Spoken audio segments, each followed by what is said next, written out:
দর্শক, আজকের সন্ধ্যার বিশেষ আয়োজন টেবিল টক অনুষ্ঠানে আপনাদের প্রত্যেককে স্বাগত জানাচ্ছি। আমি জামিল আহমেদ। আমরা আজকে এই পরিবর্তিত পরিস্থিতিতে এই পর্যায়ে কেন্দ্রীয় ব্যাংকের ভূমিকা নিয়ে আমরা অনেক গণমাধ্যমে আলাপ আলোচনা দেখছি, এটিকে নিয়ে আজকে কথা বলতে চাই এবং সঙ্গত কারণেই এর সাথে সংশ্লিষ্ট দুজন ব্যক্তিত্ব আজকে আমাদের সাথে স্টুডিওতে এসে উপস্থিত হয়েছেন। প্রথমে আমার ডান দিক থেকে পরিচয় করে দিচ্ছি, আছেন বাংলাদেশ ব্যাংকের সাবেক deputy governor Mohammad Abul Kashem. Sir, আপনাকে স্বাগত জানাচ্ছি আজকের অনুষ্ঠানে, ধন্যবাদ আসার জন্য। এবং একই সাথে আরও একজন ব্যক্তিত্ব, আমাদের গণমাধ্যমের পরিচিত মুখ, শাহিদুল ইসলাম হেলাল, সাবেক সভাপতি Bangladesh chamber of industries BCI এবং এসএমই ফাউন্ডেশনেরও সাবেক পরিচালক। হেলাল ভাই, আপনাকে স্বাগত জানাচ্ছি, ধন্যবাদ। আমরা স্যার মূলত আবুল কাশেম স্যার আপনার কাছে প্রথমে আসবো, বিশেষ করে ব্যাংকিং সেক্টর নিয়ে এই মুহূর্তে ব্যাপক আলাপ আলোচনা হচ্ছে। আপনি নিশ্চয়ই গণমাধ্যমগুলো দেখেছেন, বাংলাদেশ ব্যাংকের গভর্নর নিয়ে যেমন আলাপ তুঙ্গে, তেমনি ডেপুটি গভর্নর বা অন্যান্য বিষয়ে যেমন আলাপ হচ্ছে, পাশাপাশি ব্যাংকিং সেক্টরের সংস্কার, বাংলাদেশ ব্যাংকের করণীয় কি, বেশ কিছু ওয়ে ফরওয়ার্ড নিয়ে অনেক আলোচনা হচ্ছে। আপনার প্রথমে কিছু অ্যানালিসিস দিয়ে আমরা শুরু করি স্যার। আপনাকে ধন্যবাদ। আসলে বাংলাদেশ ব্যাংক আমাদের এই দেশে এমন একটা প্রতিষ্ঠান যেটা তার নিয়ম অনুযায়ী চলে। আপনারা হয়তো খেয়াল করে থাকবেন, আমাদের অর্থ এবং পরিপূর্ণ উপদেষ্টা ক্ষমতা নেন, চার্জ নেন, তখনই বলেছেন যে বাংলাদেশ ব্যাংক চলে বাংলাদেশ ব্যাংক অর্ডার, নিয়মকানুন, রুলস রেগুলেশন, তার মাধ্যমে একটা খুব কয়েকদিন বেশ সরব আলোচনা ছিল যে গভর্নর নাইক, গভর্নর পদ ত্যাগ করেছেন, অথবা গভর্নর অ্যাবসকন্ডিং ইত্যাদি ইত্যাদি। কিন্তু বাংলাদেশ ব্যাংক দেখুন, গভর্নর মহোদয়ের অনুপস্থিতিও বাংলাদেশ ব্যাংক দুটো চমৎকার কাজ করেছে।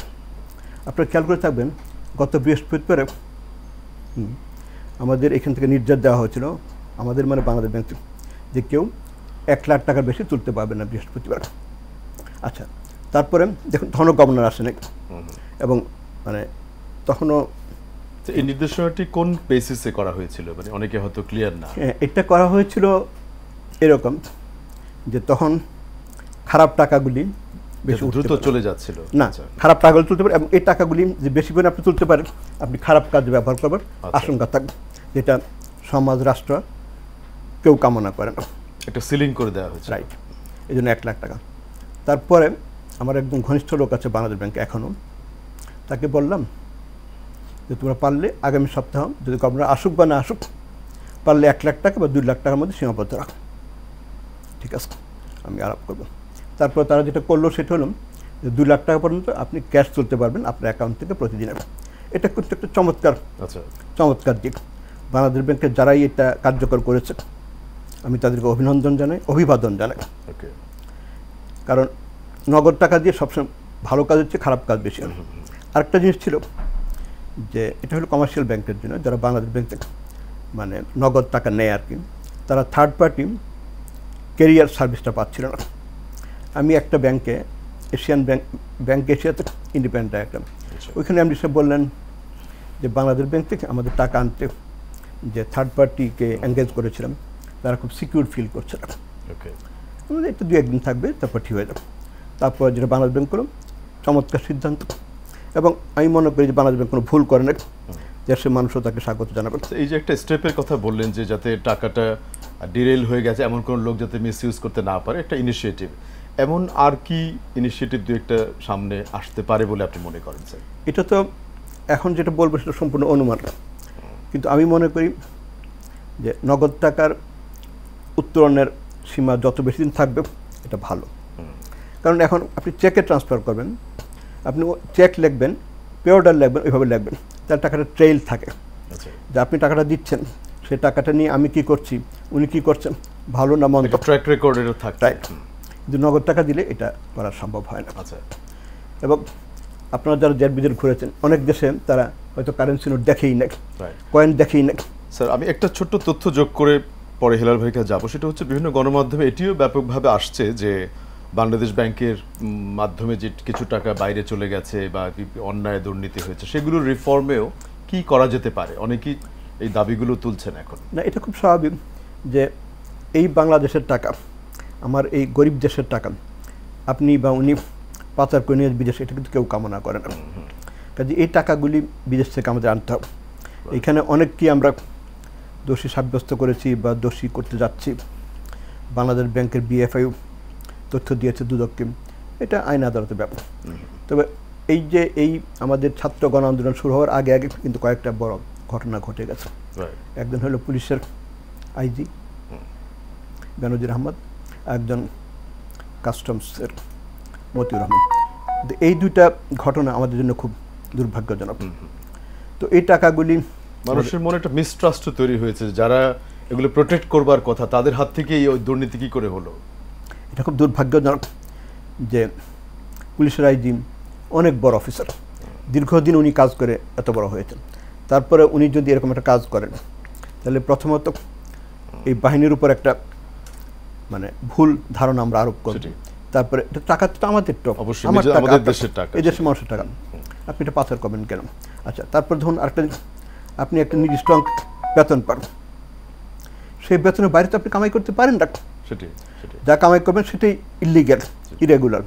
কাজে এই জিনিসগুলি এগুলি নিয়ে আমরা আরো একটু কথা বলবো স্যার আপনার কাছে। আমি একটু হেলাল ভাই আপনার কাছে আসি। বিশেষ করে আপনি সামাজিক অনেক ইস্যুতেই কথা বলেন, ভোকাল। কিছুক্ষণ আগে আমরা কথা বলছিলাম যে আপনি ড্রাগসের বিরুদ্ধে অনেক কাজ করেছেন, সামাজিক সচেতনতা গড়ে তুলেছেন। এই যে একটা সামাজিক আন্দোলন, এখন সবার মধ্যে একটা পরিবর্তনের একটা চিন্তা। আজকে আমরা দেখলাম যে ছাত্ররা পাসপোর্ট অফিসে যেও দুর্নীতি বন্ধের জন্য তারা আবেদন জানাচ্ছে যে কোনো যাতে ঘুষ দুর্নীতি না হয়।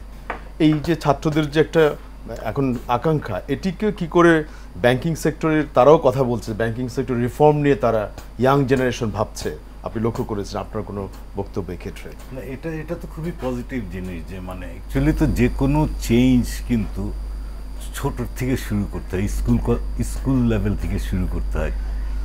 আচ্ছা, আমরা একটু বিরতিতে যেতে হচ্ছে জরুরি, আবার ফিরে এসে শুনবো। একটা আজানের বিরতি আছে, হেলভ আপনি বলবেন এরপরে। দর্শক, আমরা খুব দ্রুত একটি বিরতি নিয়ে ফিরে আসছি, আশা করছি আপনারা আমাদের সাথেই থাকবেন।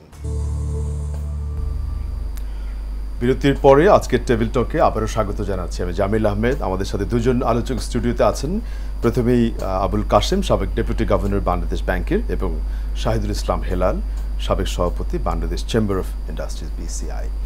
আমি বিরতির আগে শাহেদ ভাই, হেলাল ভাই, আপনি বলতে শুরু করেছিলেন ওই আপনার কিছু অ্যানালিসিস এই বর্তমান প্রেক্ষাপট নিয়ে, প্লিজ যদি এখন শুরু করেন।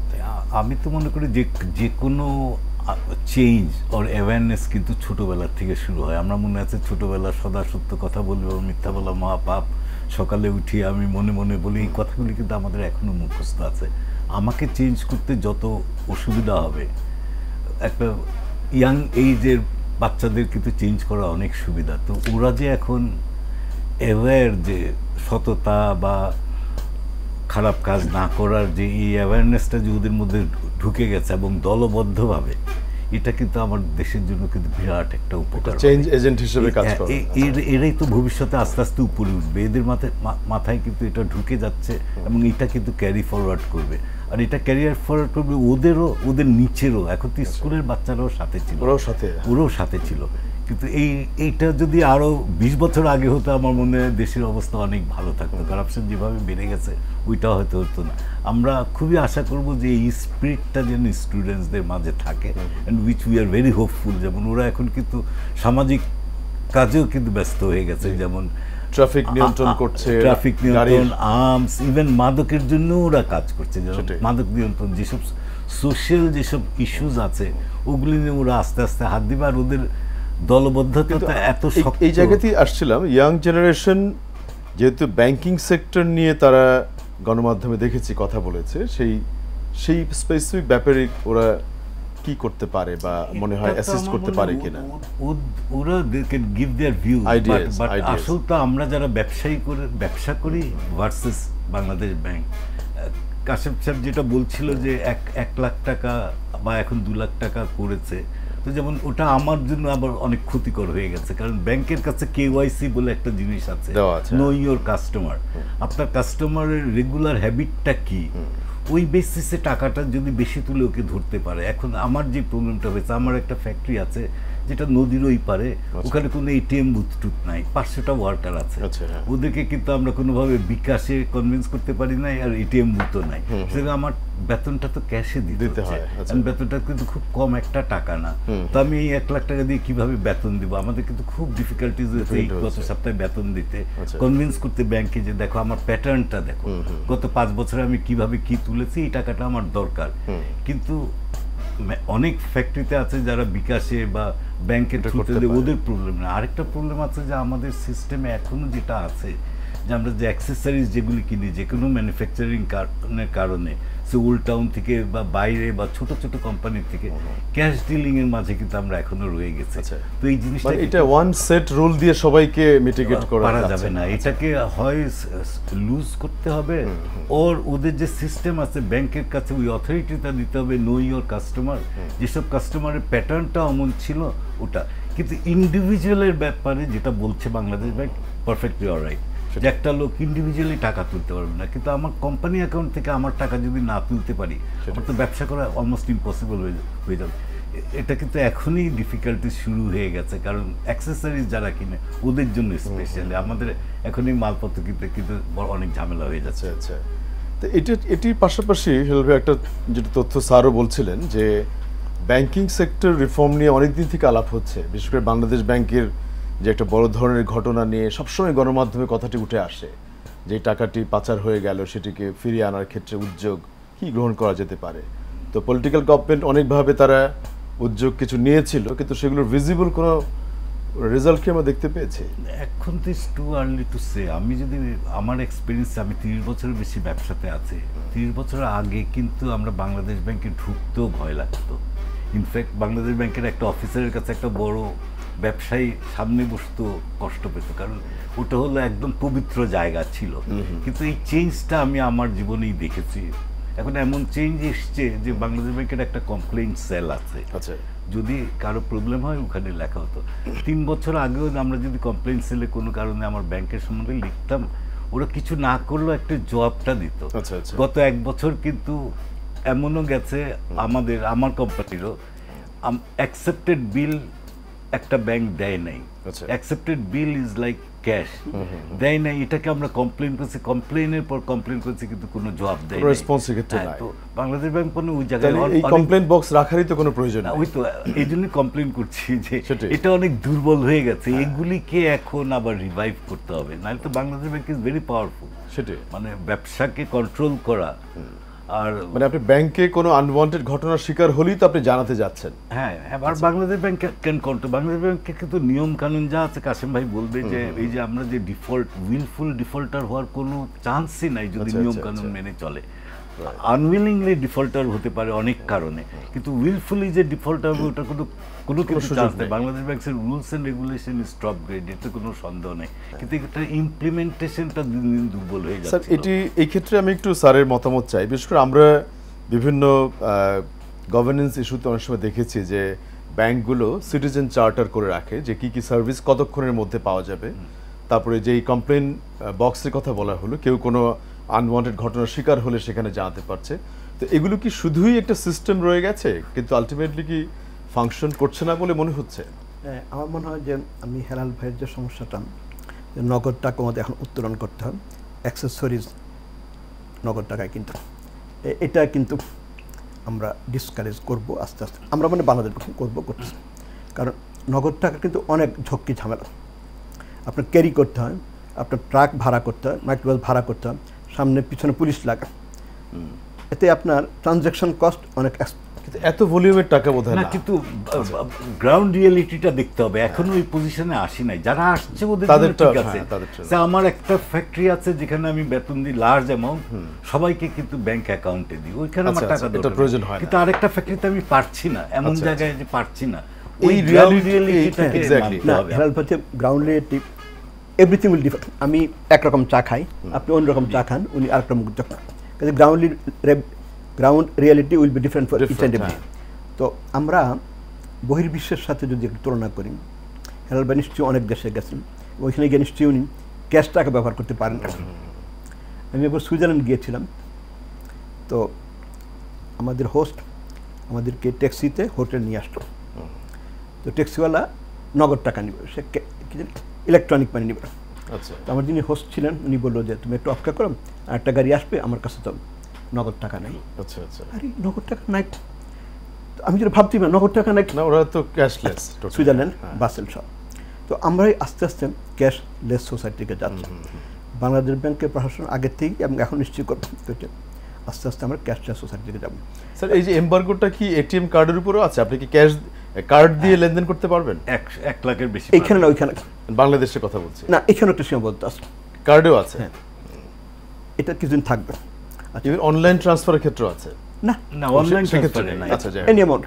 Anyway, আচ্ছা, তো হেলাল ভাইয়ের কথাটা এর চেয়ে ভালো জব আমার কাছে এই মুহূর্তে নাই, বাট বাংলাদেশ অনেক পিছিয়ে আছে ক্যাশলেস ট্রানজ্যাকশনের দিকে, অন্যান্য দেশ অনেক এগিয়ে গেছে। আচ্ছা, আরেকটা হেলাল বলেন কমপ্লেন্টসের, আমি বাংলাদেশ ব্যাংক থাকতে এটা আমাদের কী বলে এটা সিআইপিসি বুঝতে পারেন। আচ্ছা আচ্ছা তো ওইখানে আপনি যে কোনো কমপ্লেন করতে পারেন ব্যাংকের বিরুদ্ধে। তো এটা বাংলাদেশ ব্যাংক প্রথমেই করে যেটা, সেটা আপনার কমপ্লেনটা ব্যাংকের কাছে পাঠিয়ে দেয়, তোমরা মন্তব্য করো তোমার বিরুদ্ধে এই কমপ্লেন এসছে। তারপরে তাদের মন্তব্যে যদি বাংলাদেশ ব্যাংক সন্তুষ্ট না হয় তাহলে বাংলাদেশ ব্যাংক তাদের ইন্সপেক্টর পাঠান যে অমুক দিন তোমরা এরকম একটা চেক সব ঠিক ছিল, তুমি পেমেন্ট কেন করো, এটা অ্যাড্রেস করোটাই পেমেন্ট করো না কেন। হ্যাঁ তখন ওই ব্যাংকগুলির বিরুদ্ধে আমরা অ্যাকশন নিই if we are not satisfied. তো এটা একমাত্র খালি যে শুধু আমরা বানিয়ে রেখেছি তা না, এটা কাজ চলছে। এটা কিন্তু পার্টিকুলারলি উনি নিজেই ভুক্তভোগী হয়ে একটা ঘটনার কথা এই বললেন। 1 বছর এটা কাজ করে না, সেটাই। আসলে আমি প্র্যাকটিক্যালি বলছি Right. কাজ করে নাই। আচ্ছা, এবং আপনারা যে ওখানে কমপ্লেইন যেই জিনিসটা দিয়েছিলেন সেটা প্রুফও রেখেছেন। হ্যাঁ, প্রুফ আছে। হ্যাঁ, এক্স্যাক্টলি। সো এটা স্যার মনে হয় একটা সিরিয়াস বাংলাদেশ ব্যাংক জায়গা। কোন ব্যাংককে প্রোটেক্ট করার জন্য এটা করে নাই, এটা কিন্তু কাস্টমার প্রোটেকশন। কিন্তু আমাকে তো প্রোটেক্ট করলো না, আমি করেনি। একটা accepted মানে bill হেলাল ভাই পাই যেটা নাই। মনে করছেন যে পার্টিকুলারলি যে ব্যাংকটার সম্পর্কে অভিযোগ জানানো হয়েছে বুঝছি। সেই ওই ব্যাংকটার ব্যাংকের- স্বার্থ রক্ষা করছে কিনা তারা। হ্যাঁ, ওই তাই করেছে। হ্যাঁ। না, আমরা আপনি যে বললেন না যে কি accepted bill, G, accepted bill is as good as cash. Cash. হ্যাঁ, অ্যাকসেপ্টেড বিল যদি কোনো ব্যাংক না দিয়ে থাকে, একবার একটা কথা উঠছিলাম যে আমরা ওই ব্যাংকের অ্যাকাউন্ট ডেবিট করে দিব কি না, sure. তারপর দেখা গেল ওটাতে কিছু সমস্যা হবে। তো এই গ্রাউন্ড রিলেটিভ ওই ব্যাংকের কথায় মানে কনজিউমারদের কথা, কাস্টমারদের কথা সব কিছু বিবেচনা করে নিশ্চয়ই বাংলাদেশ ব্যাংকের বেস্ট পসিবল সলিউশন দিকে যাবে। আচ্ছা। এটা হেলাল ভাই বা সকল না, এটা আমি মানি না। মানে আমাদেরকে রেসপন্ড করবে তো, আগে রেসপন্ড করতে। এমনও ছিল যে আমি কমপ্লেন করেছি, ফোন করতে বাংলাদেশ অ্যাট লিস্ট ওটাকে অ্যাকনলেজ করার কথা যে আপনার কমপ্লেইনটি পেয়েছি হ্যাঁ, এবং আমরা এটা কাজ করছি। সিরিয়াল নাম্বার 701 আমরা অ্যাড্রেস করব। এত দুর্বল হয়ে গেছিল একটা Right, টাইমে। right. এটা গত 1 বছর দেখছি, এর আগে কিন্তু এরকম আমরা পাইনি। এটি আমার মনে হয় যেহেতু এখন একটু এখন উই হোপ একটু আমার মনে হয় আপনি ফলো আপ করতে পারেন চাইলে। হেলাল ভাই যে অভিযোগটা করলেন, রাইট। ওই ডিপার্টমেন্টে যারা আছে আমি ওদেরকে বলবো যে তোমরা এরকম কিছু করতে পারো না, যে আপনার এই কমপ্লেনটা আমরা পেয়েছি, we are acting on. Sure. Right. এটা হলে তো আপনি একটু অন্তত এত ক্ষোভ আপনি সহ অন্য কারো থাকবেন, একটু কমে আসবেন। সেটাই। আমি এটা কালকেই বলবো ওদেরকে। স্যার এর পাশাপাশি যদি বাংলাদেশ ব্যাংকে নেই তবু নিশ্চয়ই রাইট তারা- আপনি হয়তো কথা বলতে চেষ্টা করবেন। স্যার এর পাশাপাশি একটু একটা তথ্য যদি যোগ করি, সেটা হচ্ছে বাংলাদেশ ব্যাংক আপনি যেটা বললেন যে অন্য ব্যাংকগুলোর সাথে একটা কোঅর্ডিনেশন করে অনেকগুলো কাজ করছে। এখন এই অন্যান্য যে ব্যাংকগুলো, আপনি নিজেও একটি ব্যাংকে রিপ্রেজেন্ট করছেন বললেন স্যার, সেখানে কি শুধু এই নীতিমালাগুলো কাগজপত্রে থাকে না, ওনারা রেগুলার ইন্সপেকশন, ভিজিট, অডিট এগুলিও হচ্ছে? না, আমি যেটা জানি সেটা হলো একটু আগে বললাম যে যদি তাদের প্রাথমিক জবাবে বাংলাদেশ ব্যাংক কনভিন্স না হয় আমরা ইন্সপেকশন করব এবং উই অ্যাক্ট অন দিস। আচ্ছা। কিন্তু হেলাল ভাই স্পেসিফিক্যালি যদি কোন কমপ্লেনটা বলেন আমাকে কি অ্যাকসেপ্টেড বিল, তাহলে আমি খোঁজ নিতে পারি। আচ্ছা, উনি বললো যেহেতু এটা অ্যাকনলেজমেন্ট কাগজ আছে না, হয়তো ওইগুলি আপনি সব করবেন। আমি দিয়ে দেবো, ওটা হতে problem আচ্ছা, নেই। আমি হেলাল ভাই একটু আবারও আসি আপনার কাছে। সেটা হচ্ছে যে বিশেষ করে এমনও সবাইকে বলতে শোনা যায় যে বাংলাদেশের যে পরিমাণ অর্থ, টাকা পয়সা, দুর্নীতি বা অন্যভাবে ডিরেল হয়েছে, সেগুলো ফিরিয়ে আনলে বাংলাদেশের অনেক ধরনের উন্নয়ন কর্মকাণ্ডে সেগুলিকে ইউটিলাইজ করা সম্ভব, যেগুলোতে এখন মুখে মুখে মানুষের যে এই ঘটনাগুলো কেন ঘটলো সেগুলির জবাব দেয়। আপনি কতটা আশাবাদী যে এই সংস্কারের কাজগুলি করা সম্ভব হবে? এগুলো তো কাশেম ভাই প্রবলি বেটার বলতে পারবেন, কারণ এখানে তো ইন্টারন্যাশনাল চক্রে তো কিছু অ্যারেঞ্জমেন্ট দরকার, কিভাবে বিদেশের টাকা আনবে। কিন্তু আমি মনে করি যে এই দেশে যা আছে ওইগুলি তো সরকার নিয়ে নিতে পারে। অনেকের সম্পত্তি আছে যাদের নামে আছে, কেস টেস আছে, ওইসব সম্পত্তি নেওয়া ইজ লট ইজিয়ার দেন আচ্ছা আচ্ছা। তো ওইটা কাসেম ভাই Exactly, যে বাইরে বাইরে কারো যে সিঙ্গাপুরে টাকাগুলো টাকা আছে স্যার কিভাবে? মানি লন্ডারিং হয়ে চলে গেছে বা যেগুলো সম্পর্কে ব্যাপক জন শ্রুতি রয়েছে সেগুলোকে ফিরিয়ে আনার ক্ষেত্রে কি কি কোলাবোরেশন বা ইনিশিয়েটিভ প্রয়োজন বলে মনে হয় স্যার? আমি কাউকে প্রোটেকশন দেওয়ার বলছিলাম, ব্যাপক জনশ্রুতি আপনি বলেছেন যে উনি মানি লন্ডারিং করেছেন। মানি লন্ডারিং করেছে এরকম প্রমাণ করতে হবে যে আপনি এইখানে মানি লন্ডারিং করেছেন, আপনি বললে হবে, এটা বলতে হবে আমাদের কোর্টকে। এবং ওই যিনি মানে এই মামলায় অ্যাকিউজড ওনাকে সর্বোচ্চ সুযোগ দিতে হবে। তারপরে যদি চূড়ান্তভাবে প্রমাণিত হয় যে ইয়েস উনি মানি লন্ডারিং করেছেন, তখন আমরা দেখব, বাংলাদেশ ব্যাংক দেখবে কোন দেশে গেছে। ওই দেশে পার্টিকুলারলি যে টাকা বাংলাদেশ ব্যাংক থেকে ফিলিপিন্সের যে ঘটনাটা, সেই ক্ষেত্রে কি ভিজিবল কোনো অগ্রগতি আছে? এটা আমি সর্বশেষ যা জানি সেটা হল বাংলাদেশ ব্যাংক একটা মামলা দায়ের করেছে ওয়াশিংটন ডিসিতে, একটা কোর্টে, ফিলিপাইনে একটা। তো এটা দুটো মামলায় চলছে এবং যতদূর জানতে পাই আমাদের এই কাজে যারা সংশ্লিষ্ট বাংলাদেশ ব্যাংকে, তারা যতদূর বলেছে আমাকে যে এটা আমরা অন্তত 90 to 95% এগিয়ে গেছে টু রিকভার দি মানি। আচ্ছা, এখন হলো যে ওই দেশের আদালত যদি আমাদের দেশের আদালতের রায়কে মানে একেবারে হাইয়েস্ট মনে করে, তখন তারা এটা বিবেচনা করে। কারণ আপনি জানেন যে টাকার তো প্রমাণ করতে হবে যেটা আমার টাকা। তো এটা প্রমাণ হয়েছে। তো এমনিতে আমি যা আইডিয়া পাই যে বলে 90 to 95% আমরা আশাবাদী এই টাকাটা আসবে। আচ্ছা, আর অন্য টাকা ধরুন মিস্টার এক্স মানি লন্ডারিং করে নিয়ে আসছে, বলতে হবে যে ওই জায়গায় গেছে, তখন আমরা ওই দেশকে বলবো, ওদের সাথে যদি আমাদের চুক্তি থাকে, বিএফআইদের মধ্যে একটা চুক্তি থাকে, বাংলাদেশ ফিনান্সিয়াল ইন্টেলিজেন্স অথবা ওই দেশ, এই চুক্তির মাধ্যমে আমরা তথ্য সরবরাহ করি এবং এই টাকাটা আদায় করে সব। তো বাংলাদেশ ব্যাংক দুদক মিলে এই কাজটা করে। প্রথমত আমরা যে মানে সাসপিশাস ট্রানজ্যাকশন এইগুলি দুদককে রিপোর্ট করে দুপুর মামলা করে, ফাইনালে জিতলে তখন এটা অ্যাটর্নি জেনারেল অফিসের মাধ্যমে এই কাজটা হয়ে থাকে। তবে এটা ধরুন যেমন এখন তো একটু রাজনৈতিক কথা বলছেন যে আমাদের বড় দুইটা খারাপ কাজ ঘটে গেছে, বেনজির এবং মতিউর, এগুলি কিন্তু বাংলাদেশ ব্যাংক শুনি আমার অধস্থান জুনিয়র কর্মকর্তাদের কাছে যে Bangladesh bank people could not act properly. এই সুযোগগুলি তারা নিয়েছে না, তারা কীভাবে অ্যাক্ট করতে পারেননি বলেই না। ধরুন আপনি আমাকে একটা কাজ দিয়েছেন করার জন্য, আমি কাজটা করে নিয়ে গেলাম, এটা তো অমুক, আচ্ছা এটা ড্রপ। ওকে, অর্থাৎ বাংলাদেশ ব্যাংকের জুনিয়র অফিসাররা কোনো না কোনো কারণে তাদের যে জ্ঞান বুদ্ধি রেগুলেশন এগুলি কাজটা করতে পারে না, ও তারা পারেননি। আচ্ছা, অর্থাৎ এটা আমি বলবো এই জন্য উপরে কোনো রকম বাধা উপর থেকে প্রেশারাইজ করা হয়েছে কোনোভাবে, এটা বাদ দিয়ে ওইটা করো, আর কি দরকার। তার মানে স্যার দেখা যাচ্ছে যে ওই সিস্টেমিক করাপশনটা ছিল বলেই এই 2-4টা হয়তো গণমাধ্যম নিয়ে আসছে বলে আমরা জানতে পারলাম। হেলাল ভাই, ধরা যাক এই যে প্রাক্তন আইজিপির কথা বললো, তারপরে এনবিআর এর মেম্বার, গণমাধ্যম সেগুলো নিয়ে ব্রেকিং নিউজ করেছে বলেই সেগুলি বেরিয়ে আসলো, বাট অনেকগুলো তো বেরিয়ে আসেও নি। না, যেগুলি বের হয়ে আসছে ওইগুলো তো টাকা রিটার্ন কয়টা এসছে আমরা তো মাত্র জানলাম।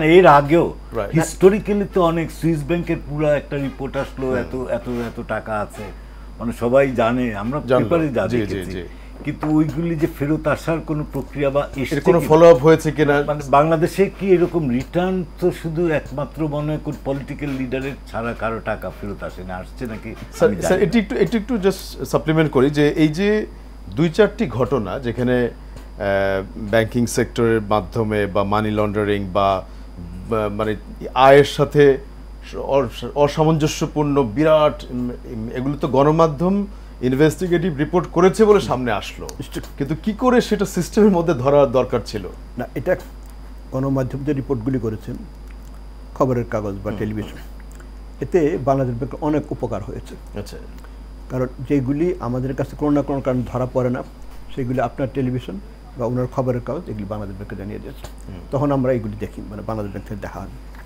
তো এইগুলি যখন সাবস্টেন্সিয়েটেড হয় তখন আমরা এটা রিপোর্ট করি। যেমন ধরুন হেলাল ভাইয়ের কোম্পানি আছে, এই কোম্পানিতে অ্যাকাউন্ট যখন করে উনি যে কোনো ব্যাংকে, উনি বলছেন যে আমি মাসে এত টাকা জমা দিব, এতবার জমা দিব, এত টাকা তুলবো, এতবার তুলব, এর চেয়ে বেশি যদি হয়, অস্বাভাবিক যদি কোনো লেনদেন, সাসপিশিয়াস ট্রানজ্যাকশন রিপোর্টিং আমরা বলি। হ্যাঁ, আপনার KYC একটা তো আচ্ছা, আছে, আচ্ছা। know your customer। এটার মধ্যে আপনি বলবেন হ্যাঁ। যে আমি এত টাকা জমা দিব, এতবার জমা দিব, হ্যাঁ, ম্যাক্সিমাম এত টাকা তুলব। এটিও কিন্তু একেবারে রিজিড থাকা যায় না, এটা না, না, চেঞ্জ হতে ওইটা পারে। না না maximum না, না, limit আপনি দেওয়া। আপনি অ্যাপ্লিকেশন বলবেন যে আমি ওইখানে একটা প্রপার্টি বিক্রি করেছি, আমি এত টাকা আসবে। This will not be in cash, may be in transfer. তখন এটা তো বাংলাদেশ উইল হ্যাপি হ্যাঁ। যে হেলাল ভাইয়ের কোম্পানি বেনি বোনার এত টাকায় একটা প্রপার্টি বিক্রি করেছে, 350 কোটি দাম, এটা আপনার এখন জমা হবে। তখন বাংলাদেশ ব্যাংক ওই আপনার ব্যাংকে কিন্তু স্যার এইগুলি তো নিশ্চয়ই আপনি অবশ্যই রোলের কথা বলছেন, কিন্তু আমরা যখন দেখলাম একজন সাবেক আইজিপি একদিনে গুলশানের 4টি অ্যাপার্টমেন্ট কিনেছে বা এরকম যে অনিয়মগুলির কথা, তাতে করে মানুষের মনে মিসট্রাস্ট তৈরি হয়েছে, যে সে দেখছে যে উনি সাধারণ মানুষ নিয়ম ফলো করেছে, কিন্তু যারা নিয়ম রক্ষা করার কথা তারা করেনি, এরকম একটা কিন্তু দোটানার মধ্যে মানুষের মধ্যে চলে গেছে। আমরা আরও আলাপ কন্টিনিউ করব, ছোট একটা বিরতি নিয়ে ফিরছি। দর্শক, আশা করছি আপনারা আমাদের সাথেই থাকবেন। বিরতির পরে আরও একবার স্বাগত জানাচ্ছি জামিল আহমেদ। আজকে আমাদের সাথে স্টুডিওতে দুজন আলোচক আছেন, জনাব আবুল কাশেম, সাবেক ডেপুটি গভর্নর বাংলাদেশ ব্যাংক, এবং শাহিদুল ইসলাম হেলাল, সাবেক সভাপতি BCI। আমরা মোটামুটি যেই আলাপগুলো আজকে করেছি একটু র্যাপ আপ করতে চাই, বিশেষ করে সামনের দিনের করণীয়, চ্যালেঞ্জ এবং বাস্তবতা নিয়ে। বিশেষ করে স্যার যখন আপনি কথা বলছিলেন তখন স্বাভাবিকভাবেই এগুলো একটা আইনগত প্রক্রিয়া, ইন্টারন্যাশনাল অনেকগুলো প্রতিষ্ঠানের সাথে MOU বা চুক্তি সাইন করা আছে কিনা সেগুলি দেখবার ব্যাপার আছে, কিন্তু সবচেয়ে বড় কথা হচ্ছে প্রসেসটি ইনিশিয়েট করা, যে আমরা প্রক্রিয়াগুলো শুরু করতে পারছি কিনা। এই ক্ষেত্রে কি কোনো হার্ডেল আছে দেশের মধ্য থেকে? দেখুন, দেশের ভিতরে কোনো হার্ডেল নাই, কিন্তু আমার কথা মতো তার জন্য, যেমন আমি বাংলাদেশ ব্যাংকে থাকতেই আমরা একটা চিঠি লিখছি মালয়েশিয়াতে, সেকেন্ড হোম কার কার আছে জানো, মালয়েশিয়ান গভর্নমেন্ট সঙ্গত কারণে জানাবে না। কেন জানাবে তারা? This is there business. আমি যদি বলি মিস্টার এক্স পাসপোর্ট নাম্বার এই, ডেট অফ বার্থ এই, তার কোনো কিছু আছে নাকি জানো, তাহলে তার বলবে আছে অথবা নাই। আচ্ছা, আমরা তো স্পেসিফিক্যালি বলতে হবে, আমরা Okay. আগে বলি নাই বা আগে এরকম করে ইনিশিয়েটিভ। সেকেন্ড হোম তো ইন বিটুইন 1 কোটি টাকার ব্যাপার, না, একসময় ফ্রি, একসময় কমও ছিল, ঠিক আছে, অনেক free আছে। ঠিক আছে। এখন আপনি তো বলতে হবে specifically mister X, date of birth এই, পাসপোর্ট নাম্বার এই, সে তোমার দেশে প্রপার্টি কিনেছে কিনা জানো, কারণ তার বিরুদ্ধে এখানে অভিযোগ আছে। তখন এই অভিযোগটা আরও জোরদার করতে পারি বাংলাদেশের কোর্টে, যে সে টাকা পাচার করে অমুক জায়গায় বাড়ি করেছে। তো that was the wrong step, আমরা বাংলাদেশ ব্যাংকে নিয়েছিলাম। আচ্ছা, তো আমি যখন বাংলাদেশ ব্যাংকে ছিলাম, তার মানে স্যার একটু যদি আগেরটাতে যাই, তার মানে ওখানে একটা আরো বেটার কমিউনিকেট করবার ব্যাপার ছিল, যে স্পেসিফিক পাসপোর্ট নাম্বার, ব্যক্তির নাম, টিন নাম্বার, এগুলো দিয়ে। না না, এটা তো হয় না যে তোমার দেশে কে কে সেকেন্ড হোম করছে বাংলাদেশ, এটা হয়। যদি বলে যে অমুক অমুক অমুক পাসপোর্ট নাম্বার এই তোমাদের এখানে করে কিনে দাও, তারা বলে ইয়েস অর নো। ওকে। আমি যখন বাংলাদেশ ব্যাংকে ছিলাম, সালাউদ্দিন স্যার গভর্নর ছিলেন, আচ্ছা, আমাদের একটা স্কিম ছিল। আসলে স্কিমটা আমাদের না, ওয়ার্ল্ড ব্যাংক এবং বাংলাদেশের যে মার্কিন দূতাবাস তারা করেছিল, স্টোলেন অ্যাসেট রিকভারি। আচ্ছা, সেটা বাংলাদেশ ব্যাংকের ছিল একটা অফিস, আমরা এটা করেছি। সেটা আওতাতেই আমি তখন মালয়েশিয়ান সেন্ট্রাল ব্যাংকের আমরা একটা চুক্তি করেছিলাম যে আমরা এরকম খারাপ টাকার ইউজ নিয়ে তথ্য বিনিময় করব। তারপর বাংলাদেশ ব্যাংক অন্যান্য দেশের সাথে করেছে। These are the positive step. তো এই জিনিসটা এখনও ফলো করা হয় কি না, বা সর্বশেষ স্টোলেন অ্যাসেট রিকভারি স্কিমটা কীরকম আছে এটা আমি জানি না। তবে স্যার দিন শপথ নিতে জানেন, আমি স্যারকে কল করেছিলাম, উনি তো আমার টিচার তো, তো আমি বললাম স্যার এরকম একটা স্কিম আসছে, হ্যাঁ আমি জানি, দেখবো এটা। তো এখন ওই এই জিনিসটা করা যাক, স্টোলেন অ্যাসেট রিকভারি। তারপর পৃথিবীর অনেক দেশের সাথে আবার এরকম চুক্তি করেছি আমরা, আরও ইন্টারন্যাশনাল কতগুলি প্রতিষ্ঠানের সদস্য যারা এই এরকম স্টোলেন। তার মানে স্যার প্রসেসটা এখান থেকে দ্রুত ইনিশিয়েট করা যায়, কিন্তু হয়তো ফলো আপের সময় লাগবে। ফলো আপের সময়টা, এবং মানে আপনার তো সুযোগ দিতে হবে ওই অ্যাকিউজডকে, সর্বশেষ বিচারিক সুযোগ দিতে হবে, তারপর ওইখানে যাবে এবং কাজ হবে, তার আগে না। আপনারা জানেন যে এটা খুব সহজসাধ্য কাজ না, কঠিন। কারণ যে দেশে টাকা গেছে তারা তো আউট অফ নাথিং টাকাটা পেয়ে গেল, they are using it in their economy, তারা দিতে চাইবে না সহজে, কারণ যে আমাদেরকে ভালোভাবে চেষ্টা করতাম। এবং নিশ্চয়ই এখন যে নতুন গভর্নমেন্ট এসছে, এবং যেহেতু ডক্টর সালাউদ্দিন স্যার নিজে এই কাজটা করেছেন বাংলাদেশ ব্যাংক, এখন আমি অর্থ পরিকল্পনা মন্ত্রণালয় দেখবে, আমার আশা মানে উনি খুবই ভিগরাসলি এই জিনিসটা দেখবেন। আচ্ছা আচ্ছা। এবং মানুষের যে আকাঙ্ক্ষা, যে জন আকাঙ্ক্ষা, অমুক তমুক এরা দুর্নীতি করেছে, এই করেছে, ওই করেছে, এটা আগের চেয়ে আরো ভিগরাসলি দেখা অনেক অনেক মানে লাউডলি এটা শোনা কারণ যাচ্ছে। নিজেই কাজটা করেছেন আমাদের। সেটি স্যার, এই হেলাল ভাই আপনার কাছে আসি বিশেষ করে যেই কথাটা লাস্টে কাসিম স্যার বললেন যে সাধারণ মানুষেরও চাহিদা এটি যে পরিবর্তন হোক, এই কাজগুলি করা হোক, মানে যেগুলো হয়তো পলিটিক্যাল গভর্নমেন্ট বিভিন্ন কারণে করেনি বা অনেক লম্বা সময় লেগেছে, সেগুলি কতটা দ্রুত শুরু হতে পারে বলে আমি তো খুবই পজিটিভ, বিকজ পলিটিক্যাল ইনফ্লুয়েন্স না থাকলে বাংলাদেশ ব্যাংকের যে নিয়ম কানুন আছে, এই ফাইন্যান্সিয়াল সেক্টর ইজ একদম সোজা সুন্দরভাবে চলার কোনো কারণই নাই। এই যে মিস ইনফরমেশন যে বাংলাদেশ ব্যাংকের মাঝে মাঝে ছিল, যে রপ্তানির যে মিস ইনফরমেশন, আচ্ছা হ্যাঁ, ওটার জন্য দেখেন আমাদের মতো কোম্পানি অনেকে কিন্তু অলমোস্ট ব্যাংকরাফট হয়ে যাচ্ছে, কারণ ওইটার বেসিসে আমাদের সাবসিডিটা কমিয়ে দিয়েছে। যারা এই যে হস্তশিল্প, ছোট ছোট শিল্প, যারা ওই 20% সাবসিডির উপর ওদের বাঁচত, কারণ আমরা যে সাবসিডিটা পাই ওইটার কিন্তু আমাদের কস্টিংয়ে যোগ করে দেওয়া হয়, যে এটা আলাদা পাচ্ছি, বাইরে তো জানি সাবসিডি পাচ্ছে।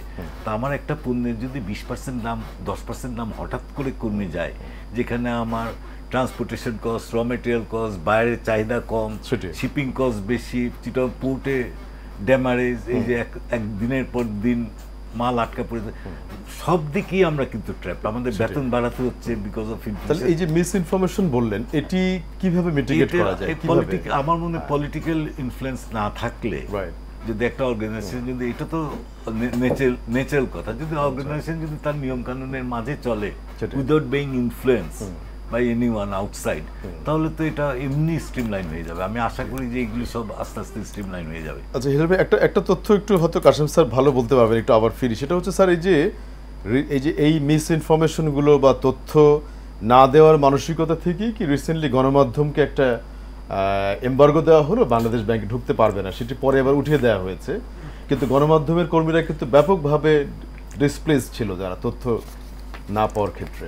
হ্যাঁ, আমি এই কথাটা অ্যাড্রেস করি এইভাবে, যে আমি তো বাংলাদেশ ব্যাংকে ছিলাম, তো খবরের কাগজের লোকজন আমার কাছে গেছে, টেলিভিশন লোকজন আমার কাছে গেছে, এবং যেগুলি ওদেরকে দেওয়া সম্ভব বাংলাদেশ ব্যাংকের এক ধরনের গোপনীয়তা, সেগুলো বাদ দিয়ে ক্লাসিফাইড ইনফরমেশন সবার সাথে দিয়ে ওপেন। হ্যাঁ, আমি কয়েকটা রিপোর্টের নাম বলতে পারি, তারা অনেক সময় গেছে আমার, তাদের সাথে আমার এখনও যোগাযোগ আছে, বাংলাদেশ ব্যাংকে চলে আসার পরও যোগাযোগ ছিল। আচ্ছা, তো আসলে কোনো কিছু আটকে রাখা যায় না, এমবার্গো দিয়ে তো আটকে রাখার কথা না। যখন পানি আসে, আপনি যখন বাদ দেন, পানি ফুলবে, পানি যাওয়ার পথ একটা বের করে রাস্তা তৈরি করে নেবে। হ্যাঁ, আপনি কি মনে করেন এই খবরের কাগজের লোক, টেলিভিশন মিডিয়াকে আমরা যখন ঢুকতে দেই নাই বাংলাদেশ ব্যাংক, তারা খবর পায় নাই? অবশ্যই ভিন্ন সোর্স থেকে। হ্যাঁ, পেতেই হবে, তারা, কারণ এটা জীবন জীবিকা।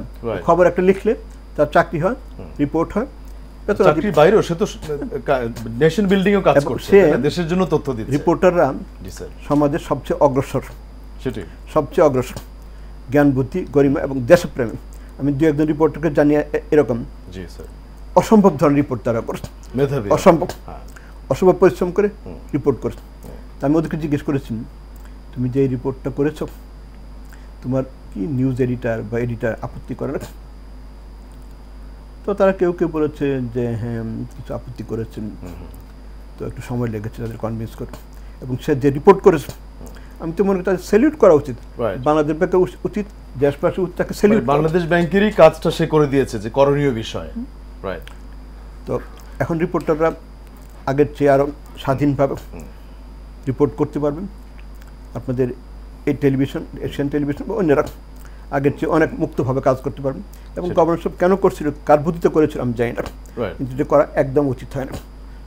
এটি হেলাল ভাই, আপনি নিজে যেহেতু গণমাধ্যমের সাথে কাজ করেন, যে গণমাধ্যমের যে ইনফরমেশন ফ্লো, কেন্দ্রীয় ব্যাংক যে হঠাৎ এমবার্গোটি দিল যে গণমাধ্যমের প্রবেশ সেখানে নিষিদ্ধ, এটি পরে তারা বুঝতে পেরেছে, কিন্তু গণমাধ্যম তো তাদেরকেই টু ডু করণীয় অনেক কিছুই তুলে দিচ্ছে রিপোর্টের মাধ্যমে। এটা একটা, আমি সাদা মাটা ভাষায় বুঝি যে এখানে ফাইন্যান্সিয়াল অ্যাকাউন্টসটা লুকানোর কিছু নাই। সেটাই তো, বাংলাদেশ ব্যাংক তো ফাইন্যান্সিয়াল অ্যাকাউন্টসটাই দেখে। আমি 6 বছর ট্রাস্ট ব্যাংকে ছিলাম, এর আগে 4 বছর আরেকটা ব্যাংকে ছিলাম। ইউড বি সারপ্রাইজড ওনারা কীভাবে মনিটরিং করে, যে কোয়ার্টারলি যে আমরা যে অ্যাকাউন্টস পাঠাতাম, ওটাকে একদম থরো মনিটরিং করতে। ওই মনিটরিংয়ের রেজাল্টগুলি যদি আনবায়াসড অবস্থায় দেখা হতো, উইলফুল ডিফল্টার থাকতেই না। এগুলি কিন্তু সব বাংলাদেশ ব্যাংক কিন্তু আমাদেরকে একদম ওয়ার্ড বাই ওয়ার্ড দাগিয়ে দিতেন, দে ভেরি ম্যাটিকুলেটেড দিস। তা আমার মনে হয় জাস্ট সততার মনটা থাকতে হবে, আর ওরা যেন বাংলাদেশ ব্যাংকের অফিসাররা ওদেরকে এত শক্তি দিতে হবে যে কারো ফোন কল বা কোনো ইনফ্লুয়েন্সে যেন ওদেরকে ইনফ্লুয়েন্স না করে। আর এটা যদি করতে থাকে তাহলে হবে না। এবং সালাউদ্দিন সাহেবরা যখন ব্যাংক চালিয়েছে, বাংলাদেশ ব্যাংকের গভর্নর ছিল, তখনের গল্প আমরা জানি, এখনের গল্পও জানি। Big difference. আমি খুবই আশাবাদী যে এই সেক্টরটা খুব। এর সাথে একটু আগেই যেটা স্যার বললেন যে গণমাধ্যম রিসেন্টলি যে দুর্নীতির চিত্রগুলি লিড নিউজ করে তুলে ধরলো সাবেক আইজিপি এনবিআর এর মেম্বারের, এখন গণমাধ্যম যদি বাংলাদেশ ব্যাংকের রিফর্ম নিয়ে কিছু সাজেশন, প্রস্তাবনা, রিপোর্ট তুলে ধরে, সেটা তো প্রকারান্তরে ব্যাংকেরই পক্ষে যাচ্ছে, তারা সেগুলো কাজ করতে পারে। ডেফিনেটলি এখন অ্যালাউ করবে। আর আমি তো মনে করি যে 6 মাস 1 বছর পরে গণমাধ্যমের ওখানে যে ওইরকম অ্যানোমালিজও খুঁজে পাবে না। ওরা যদি বাই দ্য বুক চলে, অ্যানোমালিজও খুঁজে পাবে না। কারণ বাংলাদেশ ব্যাংকের রুলস রেগুলেশনের যে ফ্যান্টাস্টিক, আমার মনে হয় ওয়ার্ল্ডে খুব কম দেশে এইরকম আছে। কারণ আমাদের দেশে অনেক বেশি ভেজাল হতো, এই জন্য রুলগুলি কিন্তু আস্তে আস্তে খুব কঠিন করা হয়েছে। আমি ব্যাংকিং সেক্টর থেকে যেটা দেখেছি।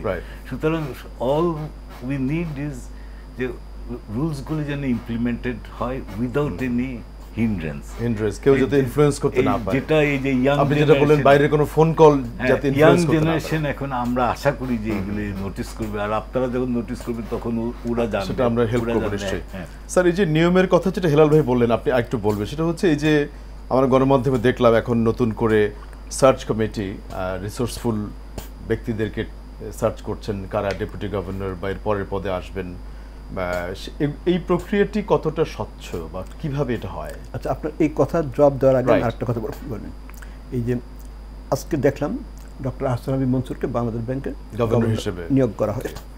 আমি মনে করি সালাউদ্দিন স্যারের একটা সেরা কাজের মধ্যে একটা। আচ্ছা, উনি সিকিউরিটি অ্যান্ড এক্সচেঞ্জ কমিশন নতুন চেয়ারম্যান নিয়োগ দিয়েছেন। আপনারা দেখবেন আহসান হাবিব মনসুর কীভাবে কথা বলেছেন আগে, পিআরআইতে যখন ছিলেন বা ব্র্যাক ব্যাংক, ইউনিভার্সিটি আমার 1 বছর সিনিয়র। উনি ওনার যে মনোজগৎ, উনি জানেন কীভাবে বাংলাদেশের আর্থিক খাত, গোটা অর্থনীতি, ব্যাংকিং খাত কীভাবে কাজ করতে। তো এই জিনিসটা খুবই ভালো, চয়েসটা one of the best choices made. আচ্ছা, উনি যখন বাংলাদেশ ব্যাংক কালকে আসবেন অথবা আজকে আসবেন, জয়েন করবেন, বাংলাদেশ ব্যাংকের যারা কাজ করে আমার সহকর্মী ছিলেন, তারা বুঝবে যে আগে কীরকম একটা রেজিমে ছিলাম, এখন কীরকম রেজিমে আসছে। তারা এখন যা লেখবার লিখতে পারবে, যা বলার দিতে পারবে। তারপরে গভর্নর উইল ডিসাইড। এটা আরেকজন কি বলছে, একটা ছিল যে রিসোর্সফুল মানুষ সিলেকশন প্রসেসটা। এই যে আমাদের একটা সার্চ কমিটি করা হয়েছে ডেপুটি গভর্নর পদে সুপারিশ করবার জন্য। এই সার্চ কমিটি বাংলাদেশ ব্যাংকের ভিতরে অথবা বাইরের থেকে নিশ্চয়ই একটা অ্যাপ্লিকেশন আহ্বান করছে, যাদের বয়স এই, কর্মক্ষেত্রে এরকম যোগ্যতা আছে, তোমরা দরখাস্ত করো। তারপরে তারা অনেক চিন্তা ভাবনা করে সুপারিশ করবেন। আমি এদের সবাইকে চিনি। মুসলিম চৌধুরী, উনি কম্পট্রোলার অ্যান্ড অডিটর জেনারেল ছিলেন। তারা গেছেন অর্থ সচিব, অতিরিক্ত সচিব, জয়েন্ট সেক্রেটারি, তখন থেকে আমি ওনাকে চিনি। ডক্টর মুজারিফ রিসার্চ স্যার, উনি বাংলাদেশ ব্যাংকের বোর্ডের ডাইরেক্টর ছিলেন, বিআইডিএস-এর ডাইরেক্টর জেনারেল। যে নামগুলো আমরা দেখতে পাচ্ছি গণমাধ্যমে, নজরুল হুদা ইনসিডেন্টালি আমার ক্লাসমেট এবং বাংলাদেশ ব্যাংকের এখন পরিচালক। কাজেই আমি মনে করি বেস্ট পসিবল সুপারিশ তারা সেখানে সুপারিশ করার সুযোগ তৈরি হবে। না, তারা বেস্ট পসিবল সুপারিশ করবে, তারপরে সরকার ওদের থেকে সেখান থেকে পিক করবে বলে মনে হয়। তো আমরা, আপনি স্যার আশাবাদী যে আগামী দিনে নতুন গভর্নর এবং নতুন যারা আসছেন তাদের নেতৃত্বে কেন্দ্রীয় ব্যাংক পরিবর্তিত পরিস্থিতি, চ্যালেঞ্জগুলো মোকাবিলা করতে পারবে? নিশ্চয়ই, কারণ এখন যে আমাদের চাহিদা, লাস্টের দিকে শেষ করবো স্যার। জি, বাংলাদেশের মানুষ যা চায়, বাংলাদেশের আর্থিক খাতে যারা বিচরণ করে তারা যা চায়, আমি মনে করি এটা এখন হবে। এবং ঋণ খেলাপির বিষয়টা আহসান হাবিব মনসুর স্যার এবং সালাউদ্দিন স্যার সর্বোচ্চ গুরুত্ব দিবেন বলে আমরা মনে করছি। শাহিদুল ইসলাম হেলাল ভাই, আপনার কাছ থেকে লাস্ট ক্লোজিং মন্তব্য দিয়ে শেষ করব। আমি তো মনে করি আমাদের ফাইন্যান্সিয়াল সেক্টর যেখানে গেছে একদম it has hit the ground, এর নিচে আর যাওয়ার জায়গা নেই। এটা নিয়ে কথা যখন হচ্ছে, সবাই বলছে, ছোট বড় সবাই বলছে, আর একটা বিরাট শক্তি বলছে, এই যে ইয়াং জেনারেশন বলছে এটা এখন উপর দিকে যেতে বাধ্য। বাট ক্রাইসিস তো অনেক বড় হয়ে গেছে বাই নাও, এটাকে সামলাতে হয়তো কষ্ট হবে, বাট আমরা ব্যবসায়ী হিসাবে দেখি যে it will be positive future. আর আমরা আশাও করি, দোয়া আশাবাদী যে চেঞ্জ হলে এখনই সম্ভব, যেটা স্যারও বললেন, স্ট্রাকচারাল চেঞ্জ। এবং আমরা মূলত আজকের এই ব্যাংকিং সেক্টর, বিশেষ করে কেন্দ্রীয় ব্যাংকের ভূমিকা নিয়ে কথা বললাম, যারা সত্যিকার অর্থে প্র্যাকটিক্যাল রিয়ালিটিগুলো ফেস করেছেন অ্যাজ এ ব্যবসায়ী, এবং যিনি একসময় অ্যাডমিনিস্ট্রেটর টিমে ছিলেন, ডেপুটি গভর্নর, দুজনের বক্তব্য। এবং দর্শক, এই দুজনকে ধন্যবাদ জানিয়ে আজকের অনুষ্ঠান এখানে শেষ করব। আপনারা যারা দেখলেন আমাদের সাথে বিভিন্ন মাধ্যম থেকে, আপনাদের অসংখ্য ধন্যবাদ জানিয়ে আজকের অনুষ্ঠানটি এখানেই শেষ করছি।